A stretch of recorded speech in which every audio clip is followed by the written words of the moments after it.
Hello students, जैसा कि आप लोग जानते हैं कि आईटीआई के फेल हुए छात्रों को एक बार फिर से मौका मिल चुका है। पर अभी मैंने थोड़ी देर पहले एक वीडियो बनाया था जिसकी लिंक मैं डिस्क्रिप्शन बॉक्स में डाल दूंगा। मैंने ये बताया था कि आप लोगों को एक मौका मिला हुआ है आईटीआई में री एग्ज़ाम देने का। चलिए अब हम बात करते हैं जो लेटर जारी किया गया है, जो लेटर में क्या दिया गया है। आज तारीख 21 है और लेटर आज 21 का है। आप देख पा रहे होंगे स्क्रीन पर कि यहाँ लिखा हुआ है साफ साफ, all trainee who have not appeared, कि ऐसे ट्रेनी जो अपीयर्ड नहीं हुए हैं, ऐसे सभी ट्रेनी जो एग्ज़ाम में अपीयर्ड नहीं हुए हैं और उन्होंने फ़ीस जमा करी थी, फ़ीस जमा कर रखी थी, तब ये नहीं कि आपने फ़ीस नहीं जमा करी थी और आप एग्ज़ाम के लिए एलिजिबल हो गए, ऐसा बिल्कुल भी नहीं है। आपने फ़ीस जमा कर रखी थी और not appear in the exam, आप एग्ज़ाम में अपीयर नहीं हुए हैं, ठीक है, तो उनको एक चांस और दिया गया है, ठीक है। तो वो बच्चे लोग एग्ज़ाम दे सकते हैं। देखिए मैं पॉइंट वाइज पॉइंट बताऊंगा क्योंकि कई सारे कन्फ्यूज़न है, बहुत सारे कन्फ्यूज़न मैं क्लियर करने वाला हूँ। तो आप लोगों को मैं बता दूं कि जिन्होंने एग्ज़ाम नहीं दिया है उनको मौका मिलने वाला है, एक और मौका मिला है। जो लोग फेल हो गए हैं, सप्लीमेंट्री है, उनको भी नॉट अपीयर्ड के रूप में लिया जा रहा है कि उन्होंने एग्ज़ाम नहीं दिया है और अपीयर नहीं हुए हैं, उनको इस प्रकार से लिया जा रहा है। तो ये 2 पॉइंट हमारे क्लियर हुए। और बता दूं मैं कि आपका जो एग्ज़ाम है वो कब होगा। ये जुलाई के एंड में होगा। ये भी कई सारे क्वेश्चन पूछ रहे थे कि जो हमारा एग्ज़ाम होगा वो कब होगा।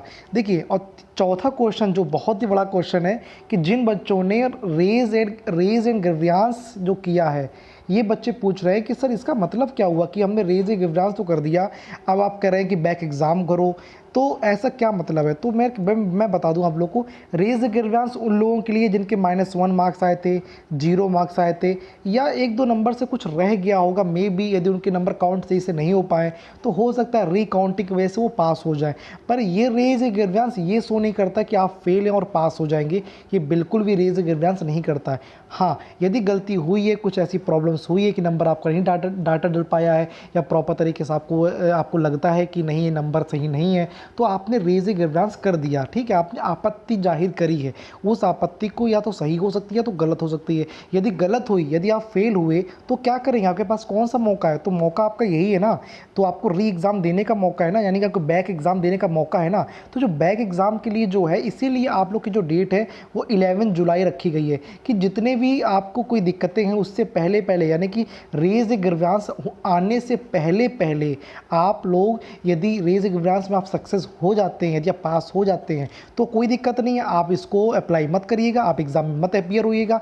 यदि रेज ग्रीवियंस में आपके मार्क्स अच्छे नहीं आए, आपको लगता है कि जो मैं एक्सपेक्ट किया था वो फिर भी नहीं आ पाए, तो आप ज़रूर बैक एग्ज़ाम दिए, क्योंकि बैक एग्ज़ाम देने से फ़ायदा ये होगा कि आपके नंबर, यदि जहाँ पर आपको 3 नंबर से आपको ज़रूरत है, मान लीजिए आपके 100 नंबर में से आपके 30 नंबर आए हैं और 33 नंबर की रिक्वायरमेंट थी, हो सकता है आप यहाँ 33 जगह 66 लिया, तो आप कहीं ना कहीं आपको 33 मार्क्स का फ़ायदा होगा ना। तो बैक एग्ज़ाम दीजिए, उसे कोई दिक्कत की बात नहीं है, और ये जुलाई के एंड में होगा, इसलिए आप तैयारी करते रहिए। मेरे चैनल में बहुत सारे वीडियोज़ हैं, आप उन वीडियोज़ को फॉलो कर सकते हैं, आप वहाँ पर बहुत कुछ पा सकते हैं। एम्प्लॉयबिलिटी स्किल्स की बहुत अच्छी सीरीज़ चल रही है, आप उसको फॉलो कर सकते हैं। चलिए अब बात करते हैं कि जो आपको यदि फ़ी पेमेंट करनी है तो उसके लिए लिंक है वो कि मैं डिस्क्रिप्शन बॉक्स में दे दूँगा।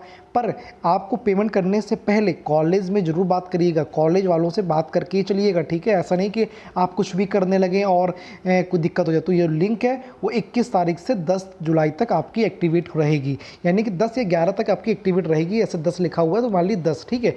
अब देखिए, अब ये क्वेश्चन, एक दिक्कत ये आ रही है कि लोग पूछ रहे हैं, जैसा कि लोगों ने पूछा मुझसे कि सर ये जो अब ये आप ये बैक एग्ज़ाम की बात कर रही है किन बच्चों के लिए है। तो आप लोगों को, भाइयों और बहनों और बच्चों, मैं आपको बता दूं बैक एग्ज़ाम किसके लिए है। यदि सीबीटी एग्ज़ाम हो रहा है तो सीबीटी में जो फेल हुए थे उन्हीं के लिए होगा, यानी कि जो 18 और 20 में जो फाइनल ईयर के बच्चे थे उनका बैक एग्ज़ाम होगा। 1 ईयर ट्रेड के जो 19 और 20 के बच्चे थे उनका सीबीटी एग्ज़ाम होगा, उनका बैक एग्ज़ाम होगा। और जो 1920 में जो 2 ईयर के बच्चे थे उनमें जो फर्स्ट ईयर था उनका एग्ज़ाम होगा बैक एग्ज़ाम, यानी कि इन तीनों लोगों का बैक एग्ज़ाम होगा।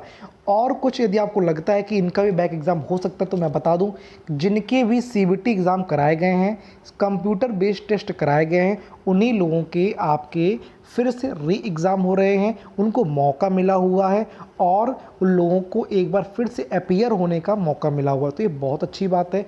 तो मुझे लगता है कि आपकी जो भी क्वेरीज़ है, जितने भी क्वेश्चन उसके आंसर मैं दे पाने में सक्षम हूँ। तो यदि आपको कोई दिक्कत लगती है तो 7318160808 पर मुझे मैसेज कर सकते हैं, मैं रिप्लाई आपका ज़रूर करूँगा। हो सकता है कि आपके रिप्लाई आते आते, मेरा रिप्लाई आते आते आधे घंटा लग जाए, क्योंकि बहुत सारे मैसेज आते हैं मेरे पास में, तो मुझे रिप्लाई करने में बहुत ही टाइम लग जाता है। बट मैं उम्मीद ये करता हूँ कि आपके सभी क्वेश्चनों के मैं रिप्लाई ज़रूर से ज़रूर जल्दी से जल्दी करने की कोशिश करता हूँ। तो अब चाहे वो दिक्कत चाहे टीचरों को हो चाहे वो स्टूडेंट को हो, यदि क्वेश्चन पूछते हैं तो मुझे ये खुशी मिलती है कि यदि मैं आपकी कोई हेल्प कर पा रहा हूँ तो ये बहुत अच्छी बात है। यदि यहाँ पर साफ साफ लिखा हुआ है कि 28 से अप्रैल यानी 28 दिसंबर से अप्रैल के बीच में जो एग्ज़ाम हुए थे, अब आपको पता है इसके बीच में कौन से एग्ज़ाम हुए थे, सीबीटी हुए थे, ठीक है। तो सीबीटी एग्ज़ाम के ही आपके बैक एग्ज़ाम होंगे। तो ये तो भूल जाइए, क्योंकि अभी कुछ लोगों ने अननेसेसरी पूछा कि क्या 17 वाले बैक एग्ज़ाम होंगे क्या। नो, 17 वाले क्यों एग्ज़ाम होंगे बैक। यदि आपका सीबीटी हुआ है, यदि हुआ है तो होंगे, यदि नहीं हुआ है तो बिल्कुल भी नहीं होंगे। आप देख पा रहे होंगे ये सब जो भी न्यूज़ है आपको आज के दिन ही मिली, 21 को ही मिली है। और मैं उम्मीद करता हूँ कि जो अपने चैनल के माध्यम से कि मैं आप लोगों को सही और फैक्ट नॉलेज दे सकूँ, तो ये आपको भी हक बनता है कि Rupesh classes bye Rupesh sir का जो चैनल है आप लोग उसको फॉलो करें और शेयर भी करें और लोगों तक पहुंचाएं, अपने मित्रों को, अपने जितने सहपाठी हैं, जितने भाई बहन, उन लोगों को शेयर करें ताकि आपको रियल और फैक्ट नॉलेज आपको मिल सके। देखिए यहाँ साफ साफ लिखा हुआ है कि आपको एग्ज़ाम जुलाई के एंड में होंगे। तो ये अच्छी बात है कि आप लोग प्रिपरेशन करने स्टार्ट कर दी, क्योंकि जो नोट यहाँ पर लिखा हुआ है साफ साफ ओपनिंग लिंक, जो भी आपके लिंक है वो ओपन कर दी गई पेमेंट की। तो जो भी लेफ़्ट ओवर ट्रेनीज़ हैं जो आपके छोड़ दिए गए थे या छूट गए थे और जो सप्लीमेंट्री एग्ज़ाम है उनके लिए भी ये लिंक ओपन हो चुकी है। तो मुझे लगता है कि मैंने बहुत से बच्चों को क्वेरीज बता दी है। आप रेज ए ग्रीवेंस का वेट मत करिए, रेज ए ग्रीवेंस का वेट मत करिए, वो आपके लिए सोने में सुहागा होगा। ऐसा बिल्कुल भी नहीं कि आपको वहाँ से बहुत अच्छे नंबर मिल जाएंगे, ऐसा बिल्कुल भी नहीं है। हाँ, कई सारे बच्चे ये भी पूछ रहे थे कि सर यदि रेज एग्जाम्स में मेरे मार्क्स अच्छे आते हैं तो क्या मुझे, और मैं यहाँ पर अप्लाई भी कर दूँ तो क्या मुझे एग्ज़ाम देने को फिर मौका मिलेगा। नहीं, आपको यदि आपको रेज एग्जाम्स कर दिया है और आपको लगता है कि नहीं आपके मार्क्स अच्छे हैं तो बिल्कुल भी नहीं, आप बिल्कुल भी अप्लाई मत करिए, ठीक है। और भी यदि कोई क्वेरीज होती है तो मुझे आप मैसेज कर सकते हैं, मैंने आपको बता दिया है। तो मैं आपसे अलविदा कहता हूँ, और कोई दिक्कत हो तो मुझे मैसेज ज़रूर करिएगा। तब तक के लिए जय हिंद, जय भारत।